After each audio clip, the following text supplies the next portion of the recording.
My name is Ye'ela. I'm an Israeli Jew born in Israel in the Israeli Negev, and I work right now for an organization, a Bedouin organization, that is actually the leadership of the residents of the Unrecognized Villages, called the Regional Council for the Unrecognized Villages, or in short, the RCUV.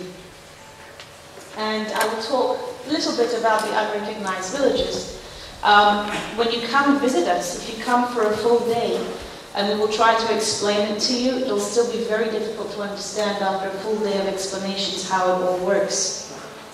So we're just going to give it to Khalil a bit, Ahmed did a bit, I will do my bit. But if you stay confused, it's okay. Another thing I would like, there's a great joke about this person from the farm that came to the city, and he went to see the zoo, and he walked around, he saw the lions and the bears and whatever, the cougars, and he gets to the giraffe cage, and he looks at the giraffe, and he looks, and he looks, and he looks, and he says, there ain't such an animal. So if after you see what we have to show you, if you come to the conclusion that there ain't such an animal, I'll understand. What you see here, it's what I would like is not just that you will be knowledgeable, but also that you will be moved to try and help and support. So first of all, thank you for coming here to listen, and I hope that you will also have the energy to do more than this. And what you see in front of you is a mosque, and we're sitting in this beautiful church, and this is what the people of the Unrecognized Villages may build. It actually is in Amai's village in Wadi Rum. Just a bit of information, right now there are 7 million and some citizens, citizens of Israel. Of them, about 20% are Arab. We have a very large Arab minority. Within the Arab minority, we have the small Bedouin minority. So there are 10% of the Arabs, only 160,000 Bedouins, 170, 180, that live all in the desert, in the Israeli Negev, which is the bottom part of Israel, the southern part, the desert part of Israel. And of them, just over 50% live in these unrecognized villages. And this is an overview of Khalil's village. It's called Asir.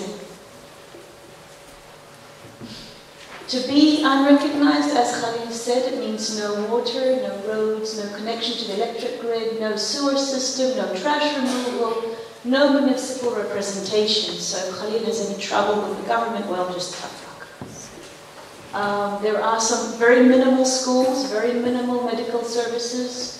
And the worst part, as we saw with this demolition, is the fact that there is no way, no place where you can get a building permit.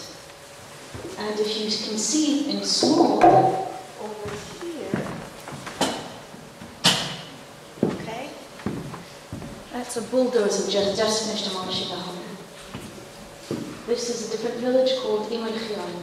By the way, they want to erase this village because they want to put a nice Jewish town instead. Some history. How did we get to this situation? Before Israel became a state, in 1947, we had about 70,000 Bedouins living in the Israeli desert. The number is varied, it depends who's talking. If an Arab is talking, it's 90,000. If it's an Israeli Zionist talking, it'll be 50,000, so I took the middle number. By 1949, we only have 11,000. So the rest, you can call them fled, or you can say that they were chased out.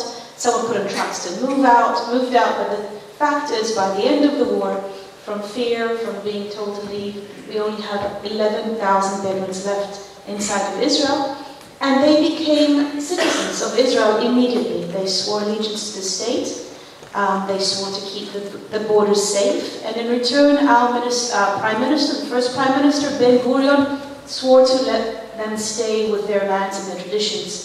But the government broke its promise very early on. In the 1950s, they concentrated the Bedouins into a siag, which is very much the same as a reservation. It actually has the word of it. Siag in Hebrew means the boarded off area. And were put under military rule.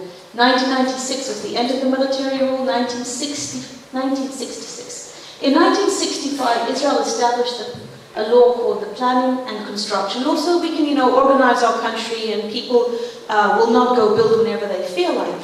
But the problem with that law was that it did not realize, quote unquote, that there were Bedouins living in the Negev.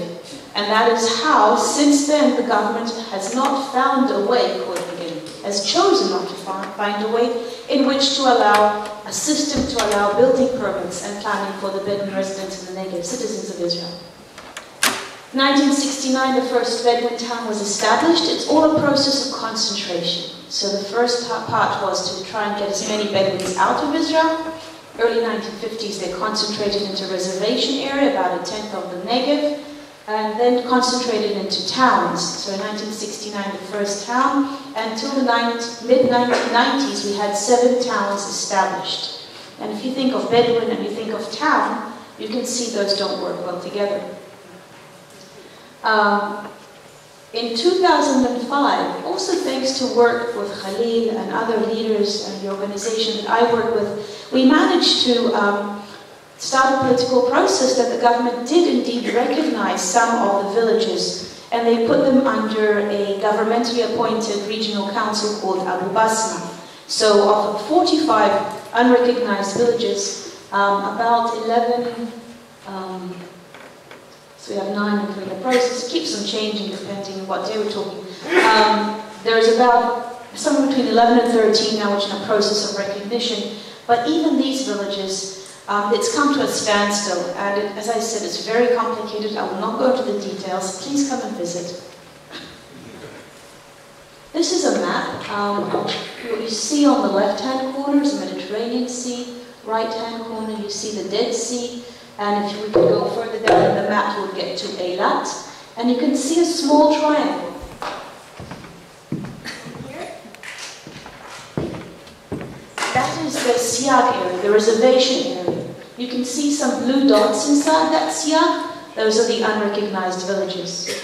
We have unrecognized villages of 2 types. One, like Khalil's village, is a village that was there before 1948.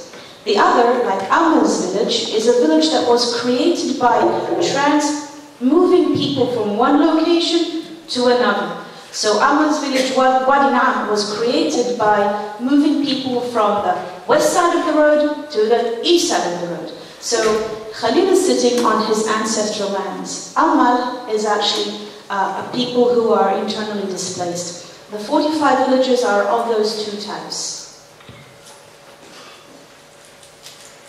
The core of the issue between Israel, the government of Israel, and its Bedouin minority is about land. In 1948, even before 1948, when the Jews started to come and settle Israel, the idea, the most important part, one of the most important things, was to redeem land. And the word redemption is very, very religious. It has a lot of religious connotations. And even for a secular Israeli, the idea of redeeming land is very important. And so what we're doing is we're having a battle with the indigenous people inside Israel and also in the West Bank. It's very similar, these things across the border with the citizens and with the Palestinians. Those settlements are the same idea. The idea of redeeming land, the idea of making land Jewish. And so we need to take all the Bedouin land and make it Jewish. And so Bedouins held, they had land ownership. Like Khalil said, he actually bought, his great-grandfather bought that land from another Bedouin who also owned the land. But the Israeli court systems do not accept the Bedouin court system of land ownership. Israel says, hey, before us there were the British, before them there were the Ottomans. All these people had land registration systems. How come you didn't register it with them? And so Israel is utilizing the fact that there were colonial powers before us in order to say, if you didn't register it then, we don't see how come it's yours now. But there are historical land holdings according to Bedouin laws. They were not registered historically in Ottoman land registry. In 1969, Israel started a process of registration but stopped it immediately because we really didn't believe that they had land. And so what we thought is, they will all say the land is theirs, like he will say it's his and he'll say it's on top of it, and any double claiming turns automatically to Israeli land, to the government land. But there was no double claiming because they did have their land ownership system.